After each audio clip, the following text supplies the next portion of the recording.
What's going on, everybody? We're going to be doing the 1169 chapter review for One Piece. All right, let's get started. The chapter title is I Have to Die Now. This is a little bit different than the pre-spoilers. I thought it was just I have to die, and it's I have to die now, which Harold needs to die now. Okay. This color spread looks pretty insane. I'm really glad everyone's in here. Um, Zebek is just chilling with the tiger. He looks sick as fuck. Barbell looks insane in the corner. Cheeky's just floating in the back. It's pretty sick. I can't tell who's giving who the middle finger. Someone's flipping off Barbell in the back, and I don't get what this Barbell slander is, but Barbell is just eating it. This is kind of funny. Okay, moving on. We're starting pretty much. We're we're catching up to where Gaban and Shanks were talking in the flashback. At the beginning of this flashback, when Loki was explaining it, we were talking at Ripley's house. So 14 years ago, Gaban's house, Realm of the Sun, Elbaf. Shanks says, "What? Captain Roger has a son?" Gaban says, "Seems like it. Garp told me about him the last time we crossed paths. The kid's done well to stay out of the Navy's clutches." So Garp told Gaban the last time they crossed paths, which I don't know when the fuck they crossed paths. I guess they just crossed paths on the sea. It's not shown here. It's just implied that they've met at some point, which is kind of weird. But Shanks says, "Wow, so I basically have a little brother out there." Gaban says, "True, you and Buggy were always like our sons." Shanks says, "Who knows? With Captain Roger's blood flowing through him, the kid might just become the pirate king of this new era." Which is kind of insane because Ace was always looked at to be that, and he just never really lived up to expectations, which was kind of always Ace's character, which is kind of crazy. But Gabon says, the title is not hereditary, right? Besides, most burdened with high expectations fail to reach the top, which is that's just literally Ace. I wonder if this means that Shanks I wonder if this means that Shanks actually went to the East Blue to give Ace the Gum Gum fruit, which is what everyone's always thought. Like, why the hell was Shanks in East Blue? He was trying to give Ace the fruit, which would kind of make sense. Gaban just told him that Ace exists, basically, and Shanks is already talking about him becoming the next Pirate King. So, yeah. Shanks says, "Is that so?" Gaban says, "I think things are more interesting that way." So, okay, Gaban. Okay, moving on. Meanwhile, the Loki and Jarul are pulling up, and Elder Jarul's pulling up. So they're at the door. So we have Harold inside. This is right before he gets stabbed. That we know. The guards are saying, "Your Majesty, why did you do that?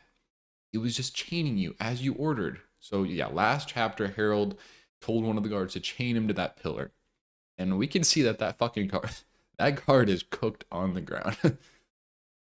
So now Harold's talking in his mind. He's like, "Why did I cut down that soldier? What am I? My body, it's moving on its own." So Harold is not Dami reversing here. He is normal Harold, but he is literally getting taken over. Like he has no control over his thoughts. Is it because of those orders? I'm simply forced to snuff out anyone in my way. And then it cuts to Emu saying, "Mobilize the entire nation and form a grand army of warriors." So because of Emu's orders, Harold's normal state, his normal state of mind, is now evil, which is actually insane because this has implications that could mean. Does this mean that the God's Knights might not necessarily have been super evil, and now that they have these pacts with Emu, they have literally just become evil people? We saw Gunko literally like almost break out of that seal and had these flashbacks with Brooke to where maybe she was remembering a time when she was good. So it's like this could be redemption for a lot of these God's Knights slash Celestial Dragons, which I fucking hate. I hope Oda doesn't redeem them, but like this could be a way that they were good this whole time, and it's always been like Emu's only been the bad one. Emu's been controlling everyone. Kind of sucks, but we'll see. So Harold says on the next page, could it really be impossible to disobey? Is it messing with my thoughts too? Will this last forever? Then the country will suffer as long as I live. This body of mine is a walking hazard. It'll be for nothing. It'll all be for nothing the last 144 years of my life. And we're seeing a little flashback of like the school, him pulling out his horns.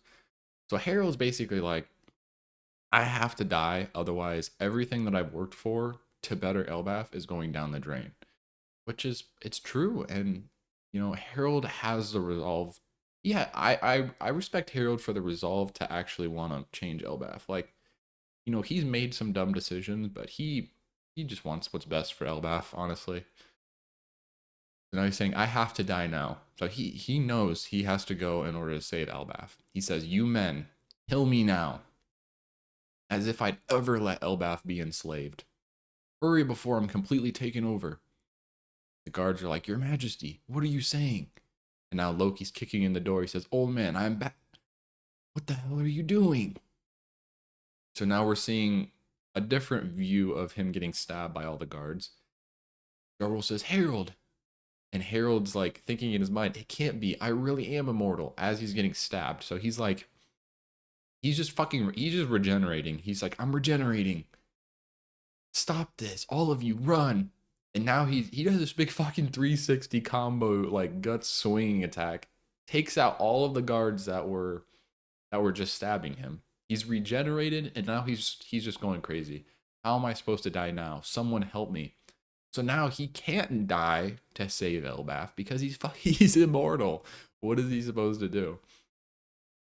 So now we cut back to Shanks and Gaban, and Shanks says, I'll cut to the chase. Harold and I were both bound by the most shallow pact of the Holy Land to serve the individual they call the Great One. So this is basically just Shanks. This is basically Oda explaining to the readers, this is how these seals work. This is the different powers that you get.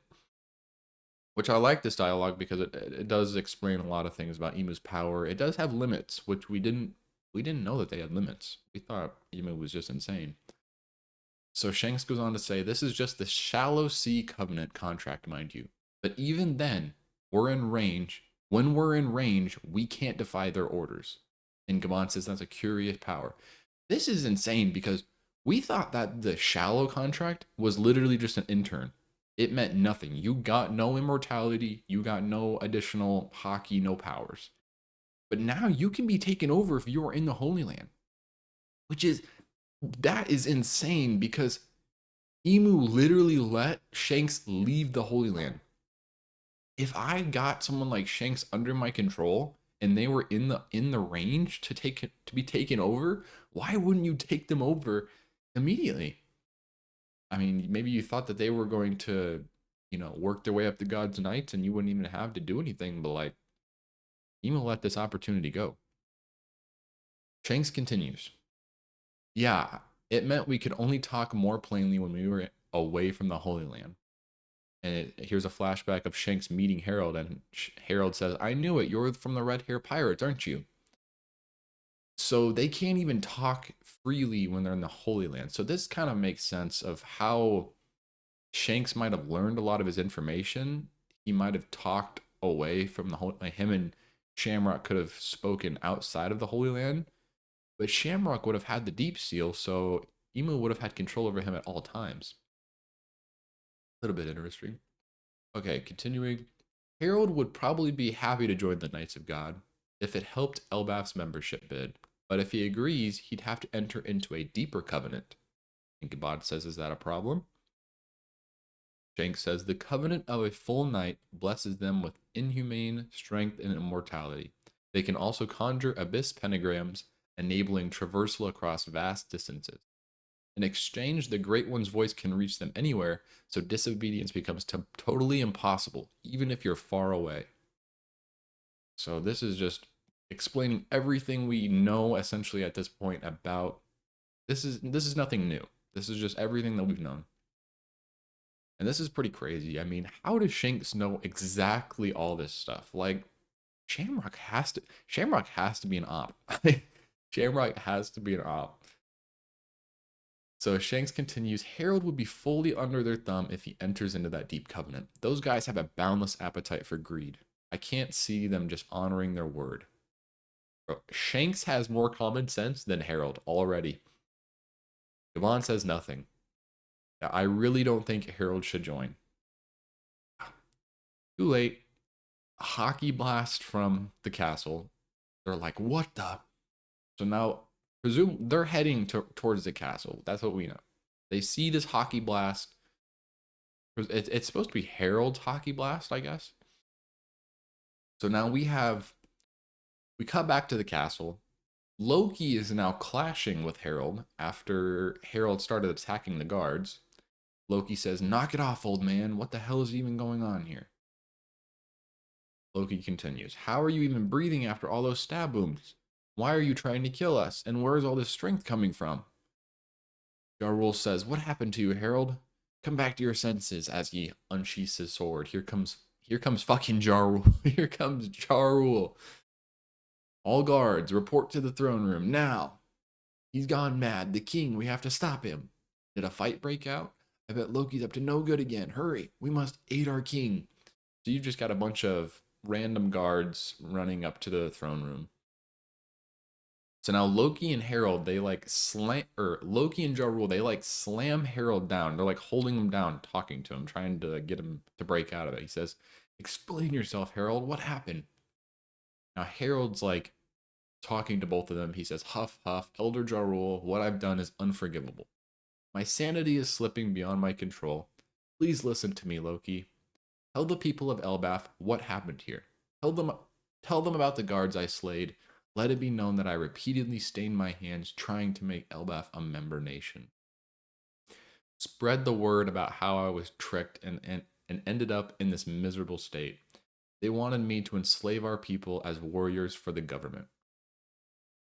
And Loki's like, what do you mean? How were you tricked? Harold's like, they never intended to honor my terms from the very start. And now the guards are like, my king?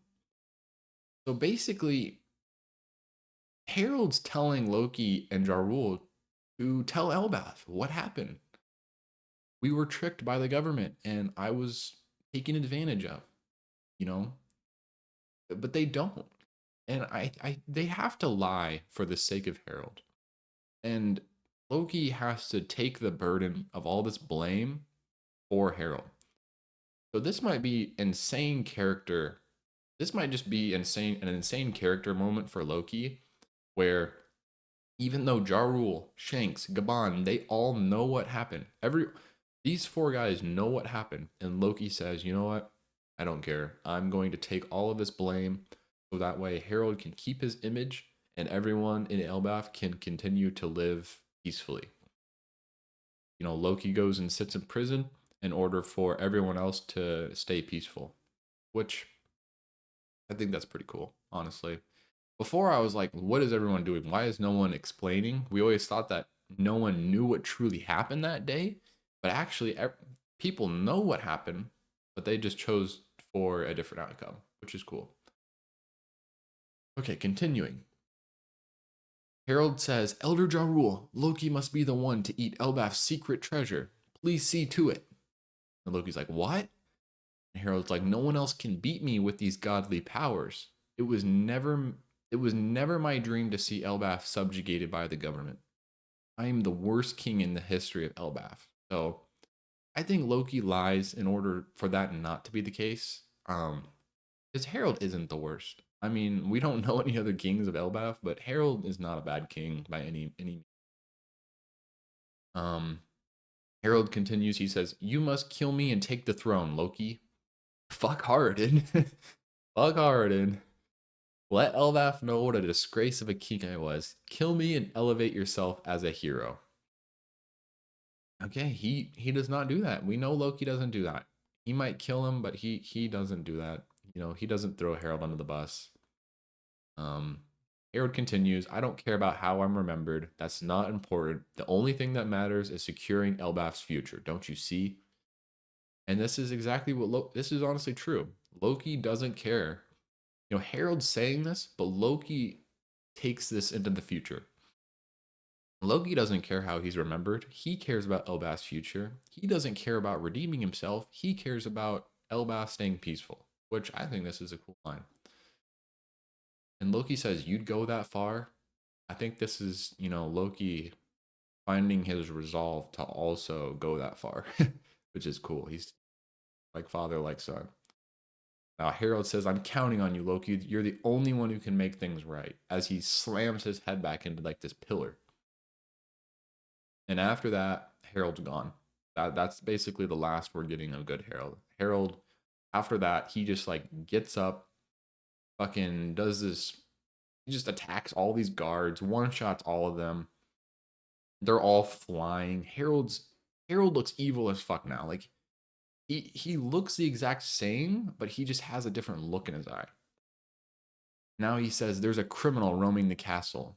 The guards are like, "Sire?" And Harold says, "Seal the chamber doors." And the guards are like, "Right away, Your Majesty." A guard jumps, stabs Harold in the neck. What have you done? You're not the king Harold I knew. And now Harold's saying in like this evil voice, he pulls the fucking guard off of him. "Indeed, that Harold is gone. I am now the Great One's vassal." Crack, crack. Now he's like healing up his neck from the stab wound because he's immortal. These panels are insane. So now Harold's just going off on these NPCs. "None of you will be allowed to escape. The truth of what happened here will die with you." Is this Emu talking? It seems like Harold, but this seems almost like Dory and Broggy when they got Dami reversing, how their just entire dialogue changed. Harold is stepping on the head of a god. Like, this is dirty. Harold says, "I shall deliver this country into the hands of Lord Emu." Dog, please don't. Joe Rule's like, "Loki, hurry." And Loki's running to the devil fruit room. And Loki says, "Damn it, why do I have to eat this devil fruit? Doesn't that mean I'm giving up the ability to ever swim? And why is the old man suddenly acting like he has a totally different personality?" Harold says, "You won't be eating it, Loki. That fruit is mine." So now you'll fucking eat it. Now you'll eat it. Wouldn't help us back out. And Loki's like, "You just told me to eat it, remember?" Now Ja Rule literally stabs Harold in the back. What is this Ja Rule feat? Ja Rule speed blitzes Harold from behind, stabs him through the fucking chest. Insane. "You can't eat it, Harold. It would be the end of the world." Fucking stabs him in the neck or in the back. Ja Rule's like, "Hurry, Loki. No matter what happens, we can't let him lay his hands on it." And Harold turns around and like spear throws his sword right into fucking Ja Rule's head. How in the fuck is Ja Rule alive? I This motherfucker has got the pact as well. This guy has the seal as well. He's immortal. I don't understand. I don't know how Ja Rule is alive. This fucking sword is humongous. And Harold says, "I'm afraid I must return the legendary sword you gave me long ago." This is a legendary sword that's lodged into Ja Rule's fucking head. And this is the same sword that is lodged in his fucking head in current day. So you're telling me there's just a legendary sword in Ja Rule's head? That's Harold's sword in Ja Rule's head in the present day. Insane. Harold says, "I need to eat the fruit and take up Ragnar." This is interesting because this is implying that that Ragnar and the fruit are different. Which before I was thinking, okay, maybe Ragnar ate the fruit or something because we know that Ragnar's moving on its own, or it's implied that. But this is implying that the fruit and Ragnar are different, which when we get to the end of the chapter and we see the panel, it kind of makes sense because we see the chest and then Ragnar separate. So it'd be like the fruit's in the chest and then Ragnar, which maybe there's the devil fruit and the hammer also has a fruit. That could be a possibility. So Loki is still running, and Harold begins to chase Loki as they're running for the devil fruit. And then in comes Shanks and Gaban to stop Harold. They both slash him. Ja Rule is talking to Shanks and Gaban off the fucking floor with a sword in his head. He says, Gaban, is that you? And they're like, Ja Rule, what happened to you? And he says, don't worry, my helmet saved me. This fucker is evil. So now we cut to Ja Rule basically talking to Gaban and Shanks while Harold's laying on the ground regenerating. He says, please stop Harold. You can't let him catch Loki. And now Gaban says, no matter how you slice it, we've landed ourselves in a real pinch. Shanks says, Harold, open your eyes. Look at what you're doing. Now, Harold turns to Shanks in this fucking creepy ass panel and says, hey, Shanks, this immortality thing isn't half bad. I truly feel superior now. That's pretty, it's pretty crazy lines from Harold, man. Shanks says, damn it. Is there really no way to free him from having to follow these orders? Nope. So now Loki gets into the devil fruit room. We see him open the lock apparently on the chain on like the door. He opens the door. He says, this is, and now we see basically the devil fruit chest, and we see Ragnar sitting right behind it, and it's like vibrating or whatever, like it's just moving a little bit. And Loki says, this is the forbidden devil fruit passed down with an Elbaf. And then the last channel or the last panel of the chapter, we see Ragnar like swinging at Loki. It's making like this gurk sound, but Loki says, "Ah, what is this thing?" And it says a surprise attack. That's the closing comments. So it's implied that the devil fruit and Ragnar are separate. That doesn't mean that Ragnar couldn't also have a devil fruit, which could mean that maybe Loki present day has a devil fruit in Ragnar and a devil fruit for himself, which would be insane. But yeah, I mean, I don't think it's likely that I don't think it's likely that Ragnar has the fruit. I think it would be I think the dialogue would have said just to take up Ragnar instead of the fruit and Ragnar. I think it's separate. Um yeah, I'm really looking forward to how this flashback ends. I I honestly thought we'd get a little bit farther in this chapter, so I think maybe we could get another 2 chapters of this flashback. Because it doesn't really seem like it's going to be resolved in 1 chapter. I think we still have a little bit to go. Hopefully, we get some of this devil fruit. We get some of these devil fruit answers answered next chapter. I hope it doesn't. I hope this isn't resolved. I hope this is resolved in this flashback, and we don't get to the main story still wondering. Okay, has Loki eaten a devil fruit? I don't really care if the power isn't explained in this flashback, but I would just like that we know what Loki has in terms of powers going into this. But yeah, this was a chapter review. Thanks.